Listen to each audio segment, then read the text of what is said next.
Las secretoras de mucosa y serosa, que son las células caliciformes. Hay lo que se llaman las células en cepillo, que son las células sensoras. Estas, si bien tienen cilios, están modificados. Y tenemos las células basales, que son las más chatas y las que generalmente solo tienen toque con la parte basal, pero no tienen contacto con la parte apical, ¿sí? Y esa es la forma de distinguirlas. Esas células caliciformes obviamente tienen su citoplasma lleno de un fluido. La célula basal, si se fijan, es más chatita, no tiene contacto con la parte superior o basal, ¿no? O apical. La célula ciliada, ustedes están viendo ahí, sus cilios son mucho más altos, por decir, porque la función, como ustedes han dicho, de este epitelio, aparte de poder calentar lo que es el aire, también es de retener ciertas partículas que pueden ser dañinas para el resto del aparato respiratorio. Y por último tenemos también las células en cepillo, son las sensoras, ¿verdad? Hay una célula que se llama neuroendocrina, que no está en todo el arco del epitelio, que aparece de vez en cuando, ¿sí? Entonces, esa sería la diferenciación del epitelio respiratorio, que de hecho es un epitelio pseudoestratificado. Se ve así la imagen de microscopio y la imagen en barrido. Miren, la altura de los cilios es diferente, ¿verdad? Y ahí entonces la cavidad nasal van a dividir en región cutánea, región respiratoria y región olfatoria. La región cutánea es esta, así como muestra clarito. Esta es la región cutánea, ¿verdad? Todo lo que es el contacto de la parte nasal hacia afuera. Ya de aquí ingresando al centro ya va a ser la región cutánea, o perdón, respiratoria. Y va a diferir según especies, ¿no? Es el área de humanos, los cornetes generalmente son de esa forma, mientras que de los animales, como ejemplo ponemos de gatos, ahí está la diferencia en cornetes, ¿verdad? Ahora, aquí es donde vamos a llegar. Tenemos lo que sería la región respiratoria y tenemos una pequeña porción olfatoria dentro de la cavidad nasal. Esa porcioncita tiene terminaciones nerviosas. ¿Se acuerdan que les dije que el epitelio se transforma o sufre una modificación cuando entra en relación con el sistema nervioso? Pues justamente en ese lugar es, ¿no? Y ahí tienen lo que ustedes han indicado, está perfecto. Y tenemos la región olfatoria, que nuevamente tiene lo que es el epitelio cilíndrico pseudoestratificado, las células de sostén olfatorias y las neurosensoriales y basales. Y así se ve un poco diferente todas esas zonas, ¿verdad? Región cutánea, región olfatoria y el pseudoestratificado alto. Ok. Eso ya lo han presentado ustedes. Aquí.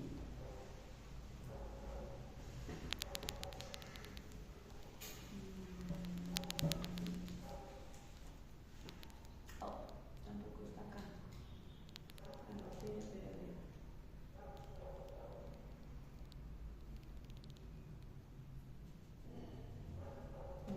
Me falta algo. Espérenme, creo que está en otra presentación. Hay una cosita que quiero mostrarles.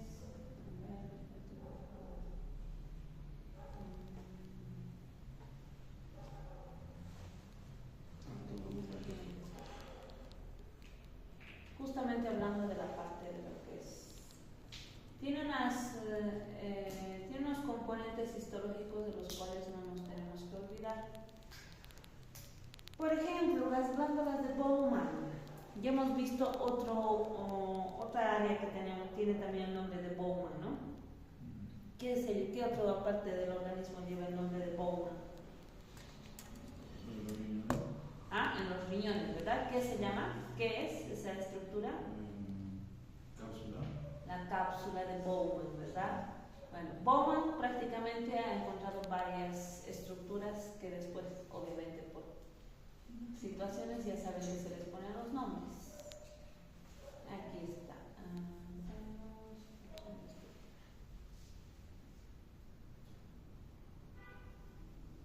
Región olfatoria. Aquí está. Comprende el epitelio olfatorio, una lámina adyacente y contiene glándulas de Bowman y un plexo vascular abundante. El epitelio olfatorio tiene tres tipos de células: las olfatorias, las sustentaculares y las basales. Entonces, aquí se ve una pequeña diferenciación. En el caso de los animales es bastante amplio, ¿sí? Por eso es que ellos tienen mejor olfato que nosotros. En estos animalitos es todo lo contrario. ¿Los carapanas? ¿Los de carapana? ¿Qué se llaman cuando están con la nariz aplanada? Brachiocefálicos. Brachiocefálicos. Entonces, no son tanto en esta situación, pierden mucho tejido en este. Aquí estamos. Las células olfatorias son neuronas bipolares. Eso quería llegar, ¿no? El concepto. Las células olfatorias son neuronas bipolares cuya superficie apical está modificada para formar un bulbo. Y hay la vesícula olfatoria que se proyectan hacia la superficie de las células sustentaculares. Las células sustentaculares y basales son cilíndricas, ¿sí? O sea, entra dentro de lo que es la altura de lo que es el epitelio pseudoestratificado, ¿no? Pero en el caso de estos ayudan justamente en esto.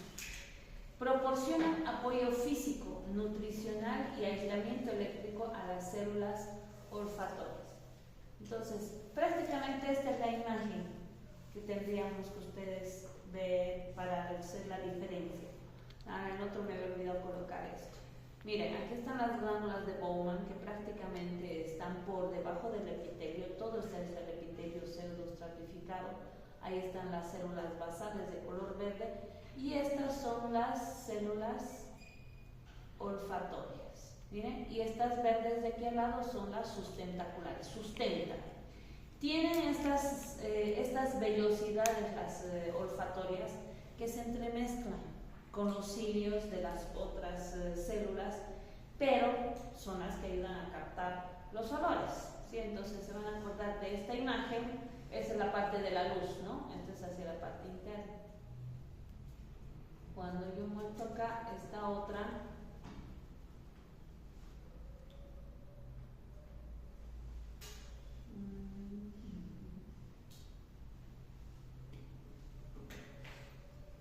aquí hay una imagen.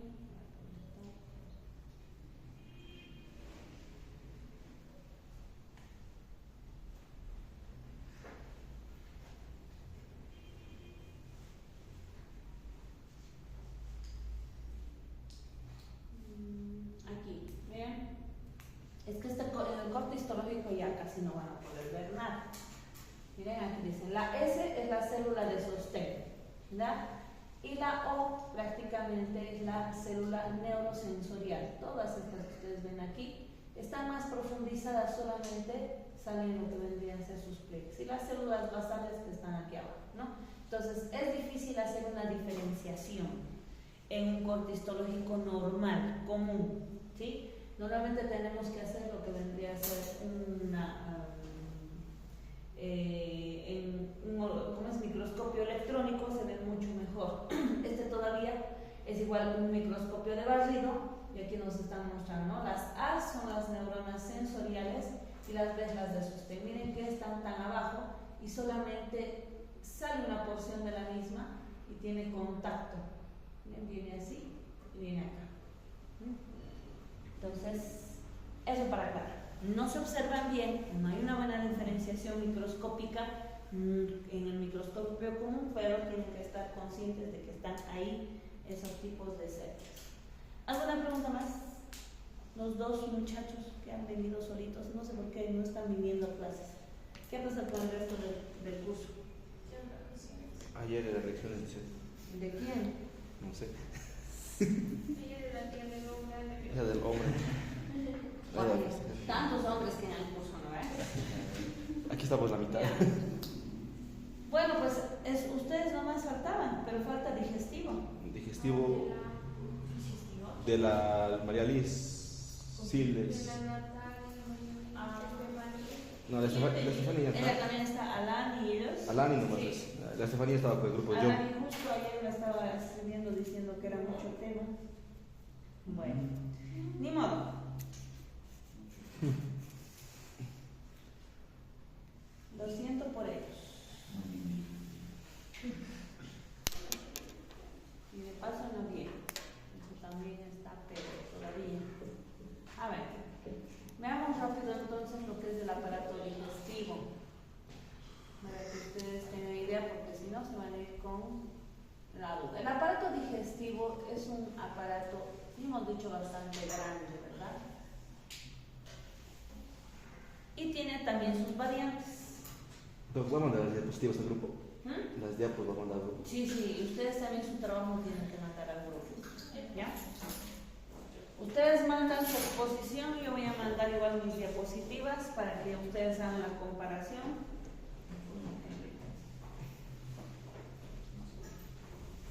Otro neurovinil aquí comprado. Veamos, rapidito. La próxima semana nos tocaría directo hacer lo que es terminar de ver lo que son las placas de todo lo que es organología, que en realidad ya han estado viendo, ¿no? Del sistema linfático es lo que estaríamos nosotros observando acá, ahorita. Después hemos visto intestino, he logrado encontrar la del intestino que nos habían oleado de aquí.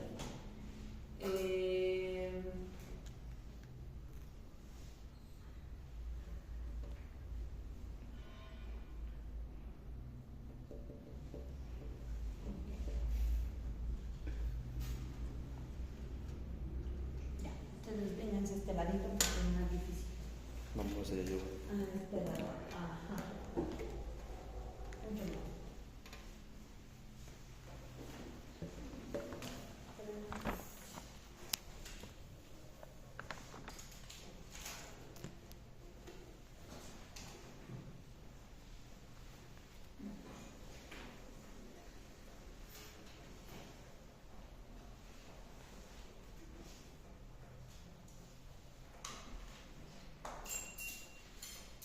Bueno, entonces, al igual que cualquier sistema donde tenga que realizarse un trayecto, o sea, desde un inicio hasta el final, porque en realidad el proceso o la función del aparato digestivo es la de prácticamente procesar los alimentos, ¿verdad?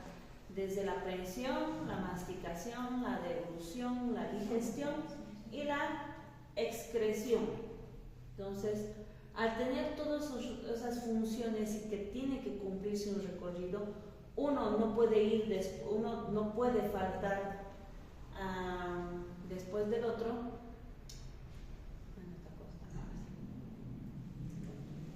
Entonces, ya. En forma general, esos son sus componentes, son la cavidad oral, el tubo digestivo y sus glándulas anexas. Sus grandes funciones son esas: ingestación, masticación, deglución, digestión, absorción y eliminación. Tenemos diferentes especies, tenemos los monogástricos, tenemos los poligástricos, tenemos los carnívoros, tenemos los herbívoros y tenemos los omnívoros, ¿verdad? En este caso, los omnívoros, ¿quiénes son? Los otros, Todos, el chancho, el cerdo, ¿no ven? Los porcinos son omnívoros. Quiero que se acuerden de esta imagen. Esto es pregunta de examen, porque las generalidades del tubo digestivo están relacionadas a esto. Tiene 4 túnicas, donde desde el interior hacia el exterior podemos indicar como túnica mucosa o la túnica interna, la túnica submucosa, la túnica muscular y la túnica serosa o adventicia, que es la parte más externa. Si ustedes se fijan, están bien demarcadas, especialmente en lo que sería la túnica mucosa, que viene acá, la túnica submucosa, que está delimitada, esta, o sea, separada por una pequeña estructura dentro de la túnica mucosa que se llama musculares mucosal o músculo de la mucosa. Quiere decir, es una pequeña línea de músculo liso que es el que va a delimitar mucosa con submucosa. El músculo no hay ningún problema, se lo identifica fácilmente, ya han visto ustedes cómo se presenta el músculo, solamente que la disposición es la que va a variar en el tubo digestivo. Generalmente se distribuye en la mayoría, si resalto algunas excepciones, en una distribución cile, ¿ya? ¿Qué significa cile? Cile es una mnemotecnia, por ejemplo. Cile es circular interna, longitudinal externa, ¿ya? Y por último tenemos la serosa, que prácticamente vamos a encontrar tejido conjuntivo, delimitado por un epitelio que es la parte externa, ¿ya? Entonces, Tomando en cuenta esas características, vamos a ir viendo. Macroscópicamente también se puede diferenciar estas estructuras o estas túnicas fácilmente, ¿no? Entonces, esta es la conformación general del tubo digestivo. Entonces, ustedes esta plaquita es la que se tienen que acordar bien y después van a ver las variantes según la sección del tubo digestivo. La túnica mucosa está compuesta por láminas, la lámina epitelial, la lámina propia, su lámina muscular de la mucosa, ¿ya? O muscularis mucosal. La túnica submucosa está compuesta por glándulas y un plexo de Meissner. El plexo se refiere a la parte neurológica, ¿no? O sea, las terminaciones nerviosas, los nervios. La muscular está compuesta de 2 a 3 capas. Normalmente las 3 capas las vamos a encontrar en el estómago, ¿sí? Ahí es donde se va a adicionar una capa más, que está compuesta por los circulares y longitudinales. Y la serosa o externa está compuesta por mesotelio con o sin peritoneo y tejido conjuntivo. Vean, si vamos de dentro hacia afuera, obviamente el tejido conjuntivo está en la parte interna y el mesotelio está en la parte externa. La cavidad oral, tenemos que acordarnos que vamos a encontrar varias estructuras que se tienen que estudiar, ¿no? Labios, mejillas, paladar duro, paladar blando, lengua y dientes son las estructuras que se tienen que ver en la cavidad oral. Los labios. En esta sección también vamos a tener 2 áreas, el área de la unión mucocutánea, o sea la parte externa, y el área cutánea, o diré mucosa. Entonces, externamente vamos a encontrar que la mucosa se encuentra en la piel, que ustedes ya saben que es un epitelio escamoso, estratificado, queratinizado. Mientras que internamente este epitelio pierde su queratina, entonces va a ser un epitelio escamoso, estratificado, no queratinizado. Pero, lastimosamente, en los bovinos y los caballos se mantiene lo que vendría a ser la queratina, y en los perros y en los cerdos pierde esa queratina. Perros y gatos, pues, ¿no? Perros, gatos y cerdos va a ser ya un epitelio no queratinizado. Su mucosa propia tiene glándulas serosas mixtas, ya les he dicho, ¿no? Debajo de los epitelios y donde ustedes están viendo que la mucosa tiene que mantenerse constantemente humidificada, o sea, lubricada, siempre debajo de los epitelios vamos a encontrar glándulas serosas mixtas, ¿sí? Y la muscular, que en este caso de los labios es una fibras de músculo esquelético. ¿Por qué tienen fibras de músculo esquelético aquí en los labios? Miren, aquí tenemos otra sección, ¿no? Yo no había considerado anteriormente. Exacto. El músculo esquelético es voluntario. Entonces, los labios sí o sí se pueden mover de forma voluntaria. Ahí está, ¿no? Nuevamente vemos la plaquita que ya hemos estado viendo todo el tiempo. O sea, el labio es prácticamente lo que es la piel. Epitelio epitelio estratificado plano queratinizado, aquí tenemos una queratina más delgada, obviamente va disminuyendo la altura de la queratina en lo que va ingresando hacia la parte mucosa. Y este es un epitelio estratificado plano, no queratinizado, ¿no ven? Todas las estructuras por debajo van a ser las mismas. Las mejillas tenemos lo que es mucosa, es igual que el labio. Externamente presenta la piel, tenemos entonces la cara de la piel y la cara mucosa, en el caso de los labios o carrillos, ¿no ven? Entonces, ahí vamos a ver las diferencias. Propias submucosas, glándulas serosas, mucosas mixtas. El músculo, en este caso, es un músculo estriado esquelético que ya recibe un nombre, que es el músculo bucinador, ¿no? El paladar duro, su mucosa está compuesto por epitelio escamoso estratificado queratinizado. Sigue manteniéndose entonces en la parte superior del epitelio, no varía nada. Algunas diferencias. En el caso de los labios, miren acá, tenemos el paladar, que en realidad el revestimiento viene a ser lo mismo, y lo mismo tenemos los labios, pero si se fijan aquí, ¿qué son estos? Se parecen a una estructura que está obviamente en el piso de la boca, ¿no? Que es la lengua. Estas también son denominadas papilas, ¿sí? O sea, igual que en la lengua tenemos las papilas, que tienen diferentes funciones. unas son sensitivas y otras son mecánicas. Estas, en el caso de los bovinos, son papilas mecánicas, ¿sí? Que se encuentran ahí por debajo de los carrillos, hacia adentro. ¿Ya? Pero vamos a encontrar el mismo tipo de epitelio ahí, ¿ya? En el caso de la submucosa, en el paladuro vamos a tener una densa red de colágeno, fibras reticulares, vasos sanguíneos y glándulas seromucosas. La lengua, ya ustedes la conocen, solamente que ahora vamos a indicar sus partes. La lengua tiene una mucosa, tiene una submucosa y una muscular. Esas son sus tres capas.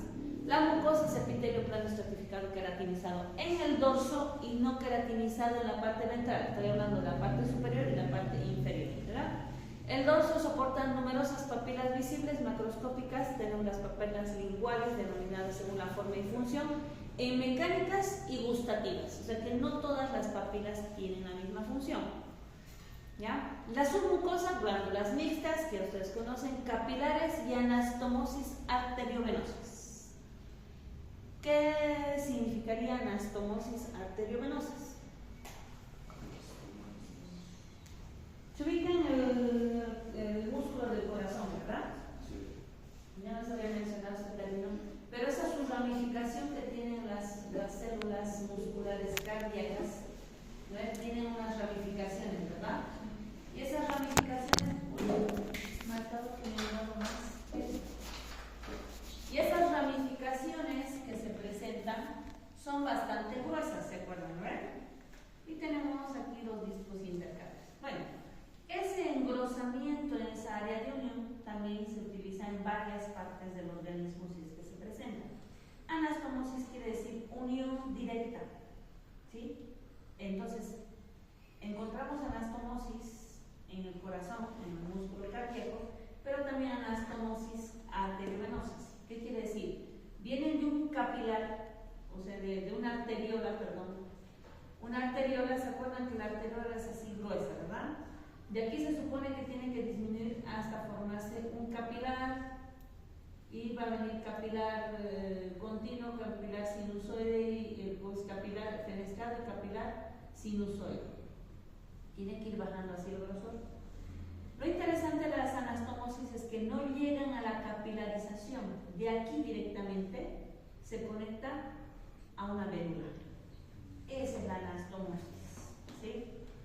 Arteriovenosas. Es por eso que la lengua, si ustedes hacen cortes, ¿qué va a pasar? Va a empezar a sangrar profusamente. Porque miren, desde la submucosa tenemos esta situación de las anastomosis. Es por eso también que es bien difícil suturar una lengua. Ojalá alguna vez no les toque. Pero ustedes pican con agua y está sangrando. Pican, empieza a sangrar. ¿No? Justamente por esta característica. Por esta característica también hay algunos animales que pueden ayudarse en la evaporación o control o termorregulación, así se dice. ¿Cómo hacen? Jadeando. Exacto. ¿No? Eso abren la boca, sacan la lengua, porque justamente la conexión de la anastomosis arteriovenosa ayuda a que el aire enfríe más rápido la sangre, ¿no? Eso ayuda, ¿ok? Bueno, el músculo, ¿cómo está? Bien, el músculo sigue siendo estriado esquelético y ahí vemos su disposición. Vamos a tener una disposición longitudinal, transversa y perpendicular, ¿no? En la parte media, generalmente, la parte más interna es longitudinal. ¿Qué quiere decir? Va de adelante hacia atrás. Transverso, prácticamente que se atraviesa, ¿verdad? Y perpendicular, hace un movimiento así, ¿no? Generalmente son unos músculos que van hacia los costados. Es como si nosotros viéramos la lengua así.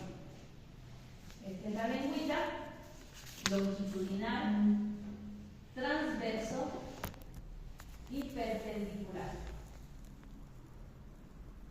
Así están dispuestos. ¿Sí? Por eso los vemos a diferentes direcciones. Ahí está la placa que ya la hemos estado viendo. ¿Sí? Esta es una de las placas que más vamos a ver. Ya hemos visto que las papilas que están más externas tienen queratina, las que están más adentro no tienen mucha queratina. Y ahí está una indicación de cómo podemos diferenciar los diferentes tipos de papilas: filiformes, caliciformes, fungiformes y foliares. Todas tienen la misma condición, solamente que algunas van a tener, va a variar la forma y la cantidad de queratina. Anatómicamente, ustedes saben, la lengua es así, entonces las papilas van a diferir en ubicación y forma, ¿verdad? Esta es la más grande prácticamente. ¿De quién es estito? De los felinos. Los felinos, ¿no? Y ahí es, en esta especie es donde las papilas filiformes son las que se ven mucho más grandes, ¿no? Por eso, digamos, del gato, estas papilas son las que se van a ver enormes. Estas prácticamente van a ir cubriendo, en el caso de que ustedes vean un corte histológico de lengua de gato, ¿no? El diente es una estructura que sí se le tiene que dar cierta importancia, especialmente si hay alguno que después a futuro se quiera dedicar a la odontología. Esto va a estudiarlo con mucho más énfasis, ¿no? Obviamente su función es de corte, masticación y defensa. Está mineralizado rodeando lo que es la cavidad pulpar y contiene una pulpa dental donde se presenta tejido conectivo, vasos sanguíneos, linfáticos y nervios. Sus minerales prácticamente son una adición de esmalte, dentina y cemento. Ese es un corte histológico para que ustedes puedan diferenciar. Tenemos entonces una vista en macro donde vemos la parte de la corona. Aquí tenemos la encía. Este se llama ligamento periodontal y este es el que generalmente se lesiona en cuanto se presenta lo que es el sarro dental. Vemos la pulpa en la parte central, entonces se divide en corona, la parte visible, y la raíz, que es la parte interna. Y la parte más profunda, que es donde se inserta el diente en el hueso, ese se llama foramen, ¿verdad?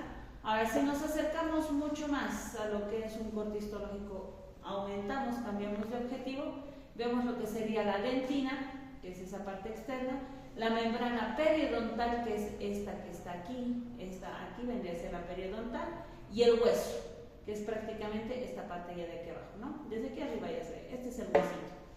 Y aquí en esta una línea más o menos vemos el ligamento periodontal. Y el cemento, que es prácticamente el que pega eso, ¿ya? En la parte interna, que vendría a ser la pulpa, ahí vamos a encontrar los que se llaman odontoblastos. Y este es el lugar donde más se puede encontrar células madre. ¿Alguna vez han escuchado que de aquí pueden retirar células madre? Es el lugar también donde uno puede identificar fácilmente la parte genética, ¿sí? Lo que busca generalmente los genetistas son la pulpa. ¿En la pulpa está la célula madre? En la pulpa de los dientes, por lo general encontramos todavía células madre que todavía no se transforman en otro tipo de células, ¿sí? Porque ahí encontramos lo que son los odontoblastos. El diente, ustedes saben que no crece, ¿verdad? Una vez que se forma, se mantiene ahí. Entonces, como que se perpetúa la estructura dentro de la pulpa, y ahí podemos encontrar justamente los odontoblastos que están por debajo de la dentina, y en la parte central vamos a encontrar muchas, pocas, dependiendo de la edad del animal o dependiendo del estado del animal, células madre, ¿no? Esófago. Ahora, desde aquí empezamos el tubo digestivo, ¿sí? Y ahí encontramos entonces nuestras láminas distribuidas en túnicas. Y ahí está. La túnica, el esófago tiene sus 3 láminas, la túnica mucosa tiene sus 3 láminas, donde tenemos el epitelio está conformado por epitelio estratificado plano queratinizado en rumiantes, equinos y suinos, plano estratificado no queratinizado en caninos y felinos. Aquí ya tenemos una diferencia según especie. Pregunta de examen, por si acaso, ¿ya? Acuérdense, en los rumiantes, equinos y suinos, el esófago tiene un epitelio plano estratificado queratinizado. En los caninos y felinos es no queratinizado. Su lámina propia, tejido conjuntivo denso y regular con fibras colágenas y elásticas, lo obvio, ¿sí? La lámina muscular, tenemos fibras de músculo liso. Esta es lo que después va a dar paso a lo que es la muscularis mucosae, ¿no? Pero en este caso todavía se nombra como lámina muscular. La túnica submucosa tiene tejido conectivo laxo, vasos, nervios y glándulas mixtas. Su túnica muscular tiene sus dos líneas de músculo estriado en la primera porción y liso en la segunda porción. ¿Qué quiere decir? Vamos a tener músculo estriado en la parte craneal, en la sección craneal, y en la sección que va más interna va a ser liso, se transforma. La disposición es la sile, circular interna, longitudinal externa. En la adventicia no hay donde perderse, es tejido conectivo laxo y mesotélio. Ese es el corte histológico del esófago. Aquí vemos un corte transversal y a su lado vemos la diferenciación, ¿no? El epitelio, la mucosa, puede ser la submucosa, que es esta porcióncita aquí. Esta imagen no hay donde perderse para que ustedes vean. La mucosa, su músculo es el que delimita, para que ustedes no tengan ninguna duda de que están viendo mucosa. La submucosa es todo eso. Como se forman pliegues en el esófago, entonces vamos a ver alguna submucosa que sea más amplia y otra más corta, ¿verdad? Aquí incluso se pierde un poquito. Entonces va a variar según el corte histológico su submucosa. Su muscular está bastante notoria y la parte adventicia es bastante delgadita. Hay un acercamiento para que ustedes puedan observar lo que es la mucosa, la submucosa.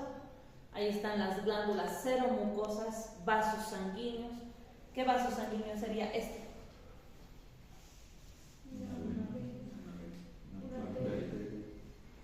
Ya están hechos unos. Ya los puedo soltar a la vida. ¿Podemos ser diferentes? Exacto. Aquí hay un pequeño detallito. Llegamos a lo que es del esófago al estómago. Y aquí se ve claramente la transición. ¿Se dan cuenta? Aquí tenemos el esófago. ¿Qué tiene que haber aquí antes de entrar al estómago? ¿Qué estructura anatómica hay entre el esófago y el estómago?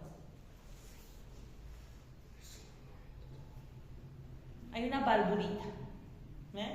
¿Se acuerdan qué se llama esa válvula? Ya, ustedes tragan, pero si esta válvula no se abre, no van a poder terminar de introducir. ¿No ven? Es la válvula de Cardias. Tenemos dos válvulas en el estómago, antes del estómago y después del estómago. Tenemos la válvula cardiac, así se llama, el Cardias, y tenemos después del estómago hacia el duodeno, que es la válvula pilórica. Esas dos se abren y se cierran para que entre o salga el alimento. Si un animal está por vomitar, esta válvula cardíaca es la que se tiene que abrir, se tiene que relajar, porque si no, no vomita el animal. ¿Sí? Va a empezar. Fíjense, aquí tenemos el epitelio estratificado, el epitelio estratificado plano, queratinizado. Si es queratinizado, ¿de qué animalito es? Rumiantes, los herbívoros prácticamente, y el omnívoro facultativo, ¿no?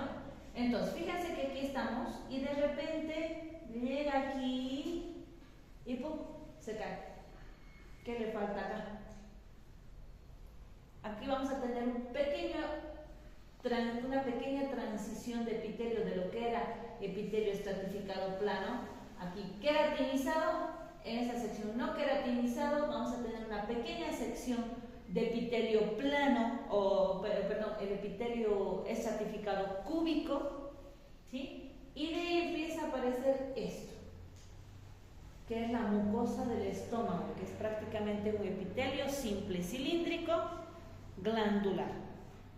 Ahora, si se fijan ustedes, no parece, ¿eh? Pero el epitelio del estómago hace esto. Sube, baja, sube, baja, sube, baja.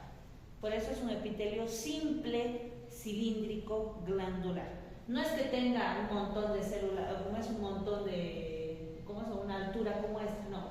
Viene por acá y empieza a formarse pliegues de esta forma. ¿Sí? Esa tensión, por eso es que ustedes van a poder diferenciar el paso del esófago al estómago. Ahí nos vamos a encontrar entonces ya un que se llama una diferencia con la plaquita anterior. Anatómicamente entonces tenemos el esófago, la región del caries, la región fúndica, la región pilórica, el píloro y viene posteriormente el duodeno. Entonces el estómago se ve aquí.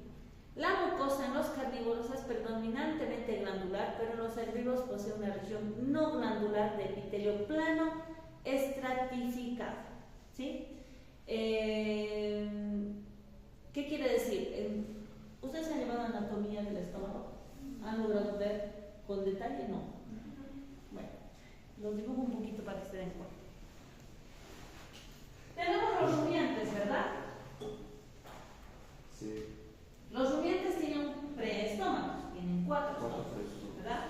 Pero tienen su estómago glandular, que es el estómago verdadero, ¿sí? El estómago glandular es porque tiene glándulas. Pero también tenemos a los otros animales que vienen a ser, por ejemplo, el equino, el porcino, Los monogástricos. que son herbívoros o omnívoros, ¿sí? Ahora, ellos previamente tienen una región. En esta porcioncita, por ejemplo, el caballo, solamente en esta porción va a tener como un estómago glandular. Es lo que dice ahí. Los herbívoros poseen una región no glandular de epitelio plano estratificado. O sea, aquí vamos a encontrar epitelio plano estratificado, en esta sección ¿sí? Y todo el resto va a ser glandular, que es como vamos a ver, ¿sí? La distancia o disposición difiere. De los cerdos, si no me equivoco, es mucho más pequeñita. Es así. Solamente esta pequeña porción saliendo del cáliz. Todo el resto es glandular. Por eso quiero detallar anatómicamente la ubicación, se podría decir, ¿ya? En los equinos y en los suinos. En los bovinos tienen su preestómago, ya no necesita hacer ninguna diferenciación. Mientras que los carnívoros no tienen esta zona, ¿no? Bueno, la región glandular se refiere justamente a las áreas. Vamos a tener su túnica mucosa, que es un epitelio glandular, que está compuesto por epitelio simple, cilíndrico simple, que son glándulas gástricas, células parietales, células principales, células mucosas y células endógenas. ¿Qué quiere decir? Si bien es una línea de epitelio, una sola línea de células, tienen diferentes funciones cada una, ¿ya?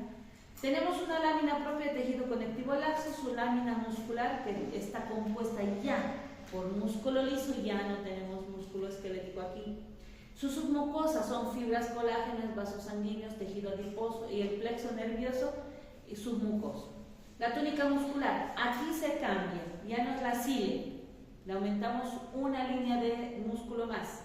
Vamos a tener entonces una oblicua interna, una circular media y una longitudinal externa.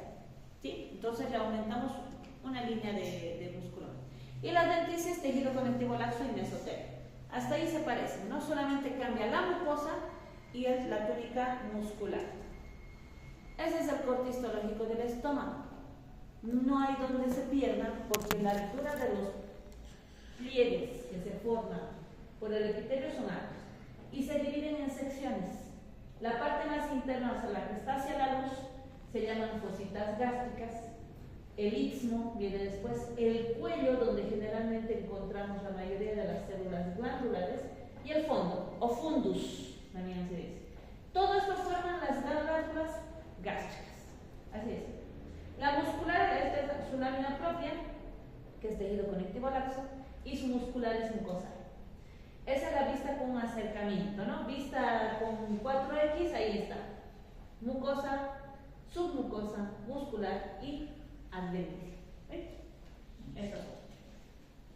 Okay. Hay otras placas para que ustedes vean con diferentes muestras. Aquí tenemos una interesante. Estas son las células parietales. Estas de aquí son las que más se difieren del resto de las células del epitelio, pero tienen forma de huevo estrellado.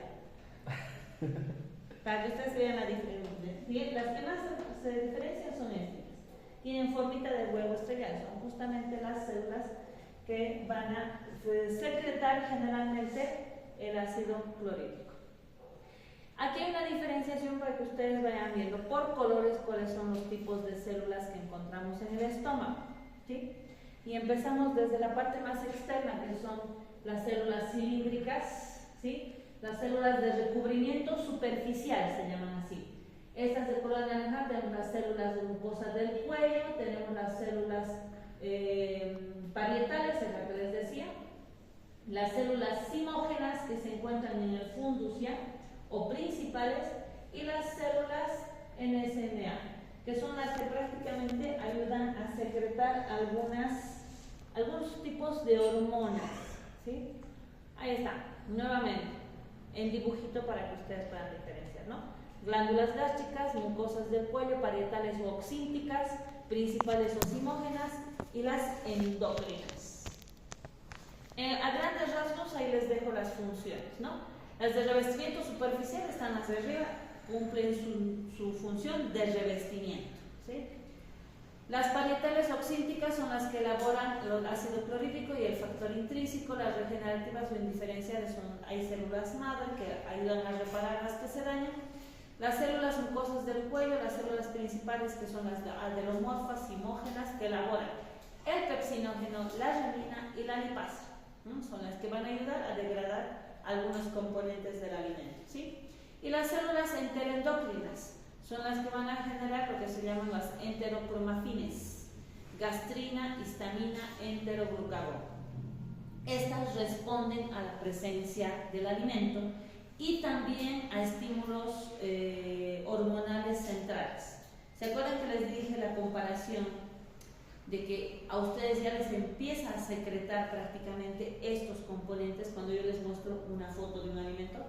Ya, están con hambre y ya les muestro algo, ¿no? Y ya empieza a secretar glándulas salivales, glándulas en el estómago. Entonces, justamente es por estas, muchachas. Estas son las que se estimulan y estas dan información al resto para que empiecen a secretar, ¿no?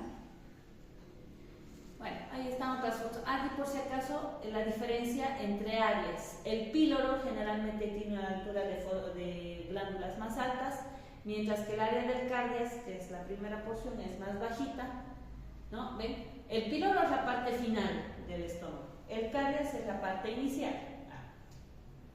Tendría que estar al revés esto, ¿no? El cardias es al principio y el píloro después, ¿no? La altura de la parte glandular es la que lo difiere. Aquí hay otro pequeñito detalle, no se me olvida. Dentro de la submucosa, dentro de la lámina propia, vamos a encontrar estitos que se forman, aparecen y desaparecen. ¿Qué se llama? Nódulo linfoide. ¿De qué aparato o sistema es esto? Linfático. ¿Ya? Entonces, aquí, en lo que sería la lámina propia de la submucosa, dependiendo la situación fisiológica del animal, van a aparecer o desaparecer nódulos linfáticos. Por eso también puede haber una inflamación en la mucosa del estómago. Ahí se dice, bueno, me está dando una gastritis, es porque se están formando nódulos linfoides ahí abajo. Otro corte histológico general, más cortes histológicos y así. Pasamos al intestino, rápidamente. El intestino macroscópicamente es un tubito, ¿verdad? Esto es lo que estamos viendo. Es un tubo. Desde el estómago, desde el esófago es un tubo. Pero cuando vemos el tubo del intestino, lo abrimos por la mitad, lo observamos, vamos a ver que se forman una especie de pliegues. Esos pliegues refieren a esto, ¿ya? Tenemos un pliegue, otro pliegue prácticamente, ¿sí? Entonces, esos pliegues que se van formando tienen una especie de digitaciones. ¿Se fijan? Estos deditos que ven ustedes acá. Esas como digitaciones que se muestran en los pliegues se llaman vellosidades intestinales. Y eso es lo que va a diferenciar el intestino delgado del grueso, ¿sí? El intestino delgado tiene sus vellosidades intestinales, el grueso no tiene esas vellosidades intestinales. Bueno, ahí vemos cómo se va a poder diferenciar la parte de la mucosa, su lámina propia que está más adentro, y se van a formar lo que se llaman una especie de criptas, ¿sí? O sea, la digitación va hacia arriba, pero esa también va a tener un área profunda. Y esa parte profunda es el área glandular.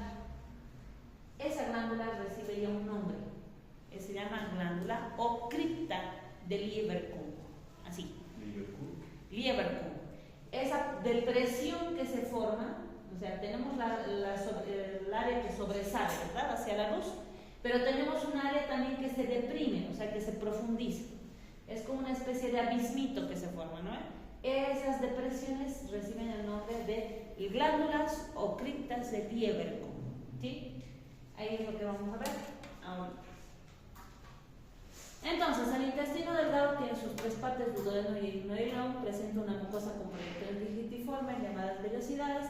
Los enterocitos, así se llaman las células cilíndricas del epitelio de la mucosa, tienen o presentan microvellosidades.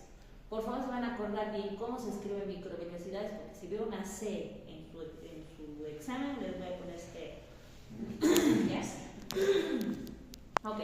La actividad digestiva requiere la producción de enzimas y abundante producción de moco protector que protege las células de injurias mecánicas y componentes irritantes. Esa es la función. El intestino delgado, entonces, al igual que el resto del tubo digestivo, presenta mucosa, submucosa muscular y adventicia. Aquí un detalle. Las regiones, el tejido conjuntivo, algunas regiones está compuesta o cubierta por peritoneo, ¿no? La parte más lejana. Esta es la plaquita que se van a ir acordando. Miren, aquí tenemos solamente la túnica mucosa, viene la submucosa, túnica muscular y serosa. La túnica mucosa, su lámina epitelial está compuesta por epitelio cilíndrico simple con microvellosidades y células caliciformes, que son las glándulas intestinales, suscriptas de Lieberkühn, donde vamos a encontrar células acidófilas y granulares. Todo esto me tienen que poner en su examen. No es difícil, porque es algo que ya han descrito. Es un epitelio simple cilíndrico, nada más, con microvellosidades y células caliciformes.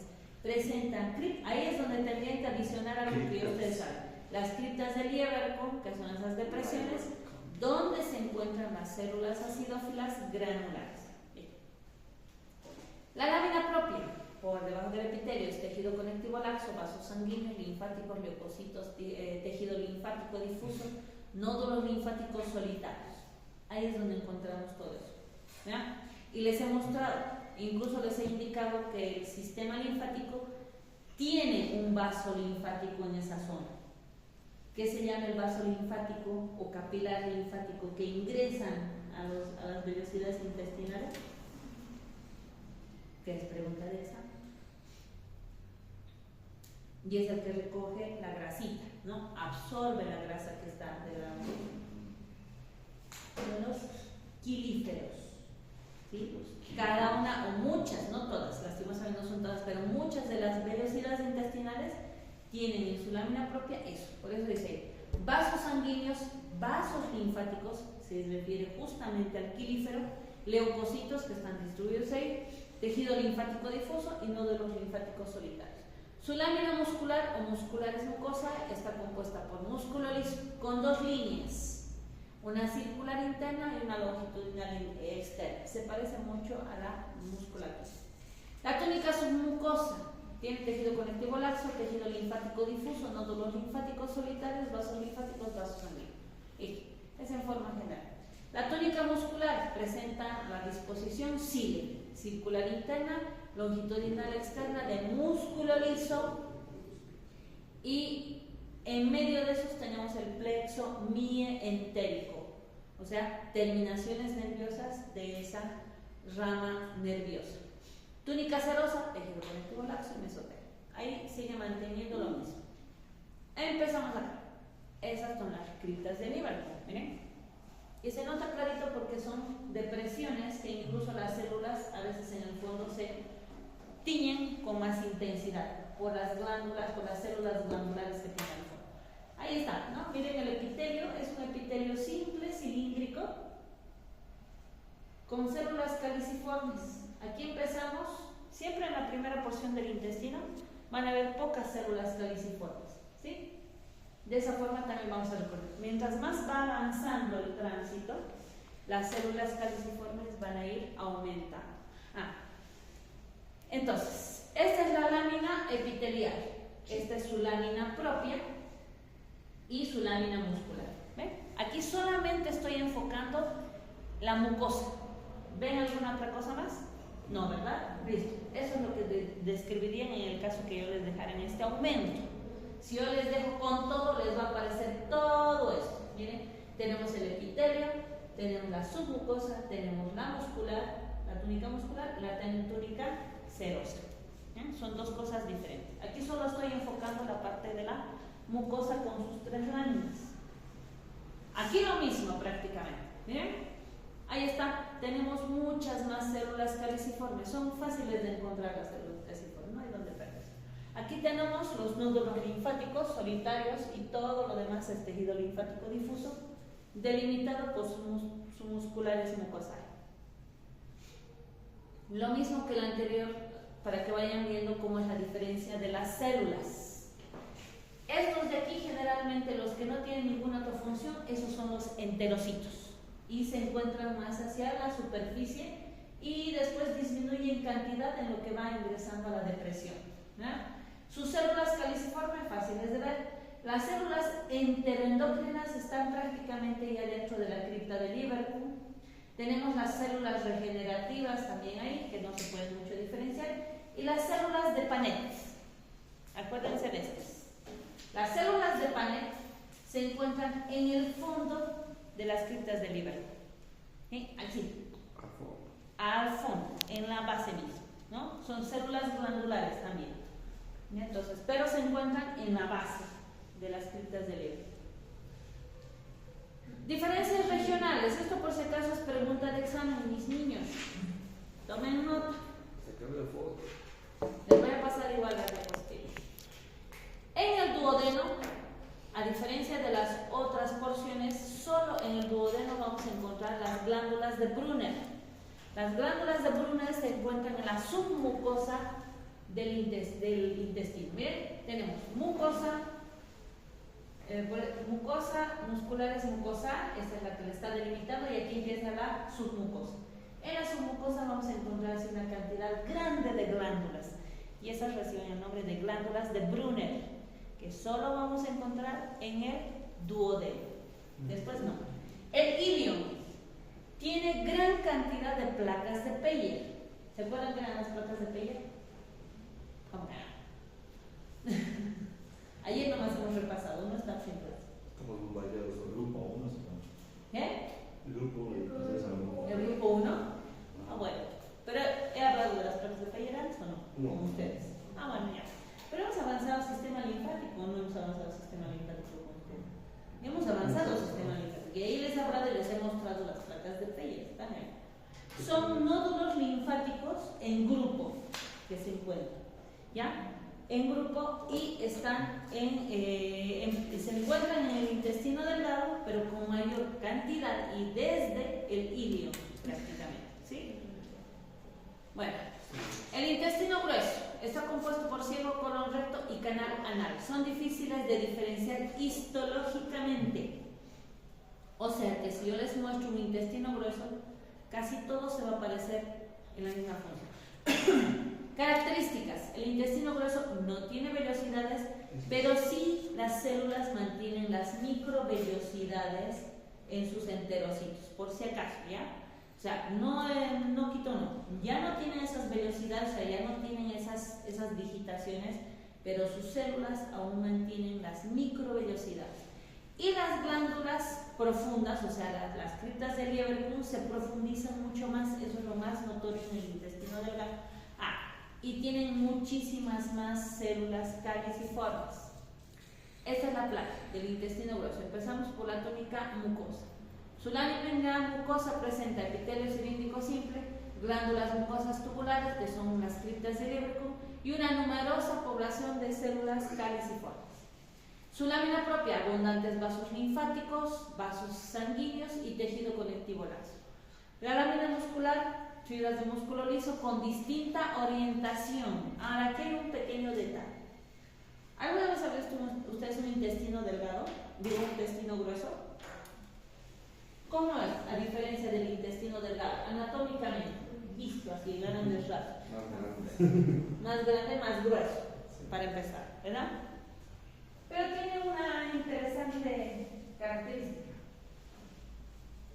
El intestino delgado, si ustedes lo tocan, es así, ¿verdad?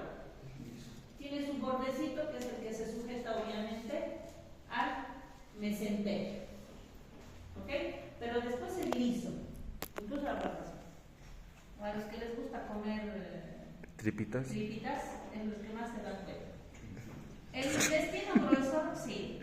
Y los que vayan a alguna vez preparar el intestino para hacer lo que es típica se van a dar cuenta. El intestino grueso, obviamente, en diámetro también es más amplio, pero tiene estas cositas. Tiene como una especie de secciones. ¿Se han dado cuenta? Bueno, eso es justamente lo que va a aparecer también desde lo que es su lámina muscular. Internamente tengo la mucosa. La submucosa, en vez de ser ya un músculo liso continuo, empieza a tener secciones. Ya no es continuo. Por eso dice las fibras del músculo liso con distintas orientaciones también, ¿no? Algunas van así, otras van así, otras son rectas, ¿no? Y generalmente están seccionadas. No son lineales, como se da en el caso del intestino delgado.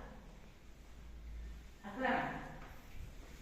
Siguiente, túnica, la submucosa. Tejido conectivo denso, vasos sanguíneos. Algunas zonas presentan tejido adiposo. También lo mismo se habrán dado al momento de cortar cuenta de que tiene más grasa. Incluso si ustedes presionan, va a salir como grasito, ¿verdad? Túnica muscular. Tiene dos capas, la ciliar, interna y longitudinal. La túnica serosa presenta una capa delgada de tejido conectivo delimitada por el mesotelio, ¿no? Seguimos teniendo lo mismo. Y ahí está el intestino grueso. Miren cómo ha cambiado un poquito. Ya no tiene esas digitaciones, tiene más bien depresiones. Todas estas son las criptas de Lieberkühn. Y miren la cantidad de células caliciformes que tienen ahí, ¿no? Hay algunas placas que son más interesantes en ese sentido. Ahí ustedes observan, miren, en la submucosa tenemos nódulos linfáticos, ¿verdad? La muscular, aquí está, la muscular de la mucosa.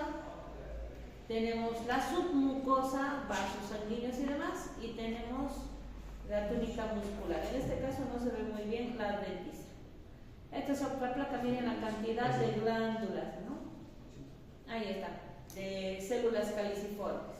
Este tejido linfático difuso, aquí se ve bastante, aquí se está formando un nódulo linfático. Aquí tenemos lo que es la muscular de la mucosa. Lo mismo, para que ustedes vean cómo se distribuyen las células por función. Las células de absorción o enterocitos, que están hacia la parte más externa. Las células caliciformes, que están en la mayoría de la línea, las células regenerativas. Y al fondo tenemos unas células enteroendocrinas y ya no existen las células de Paneth en el intestino grueso. Ese es otro detalle. En el intestino grueso no vamos a tener células de Paneth. Ahí hay otro corte. Y aquí están las placas de Peyer. Se las presento a los que no han visto en la anterior clase. Estas son las placas de Peyer. Esos son nódulos linfáticos agrupados justo en la submucosa del intestino. ¿Ya? En algunas secciones hay bastante y en otras prácticamente nada. Lo mismo acá. El conducto anal presenta lo que son las criptas de Lieberkühn y la muscular de la mucosa no se encuentra. Aquí ya tenemos una diferencia. Ya entonces, ya va a tener solamente la lámina epitelial, la lámina propia, ya no tiene musculares mucosales, ¿sí? En la mitad distal del conducto anal y se realiza lo que es el pasaje ano-rectal. Muestra pliegues longitudinales y las columnas anales se llaman válvulas de Morgagni o Morgagni, algo así se llama.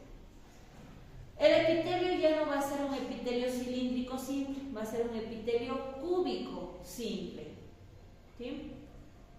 Y tenemos hasta la pectinia escamoso, estratificado, no queratinizado. A ver, reparemos de nuevo esto.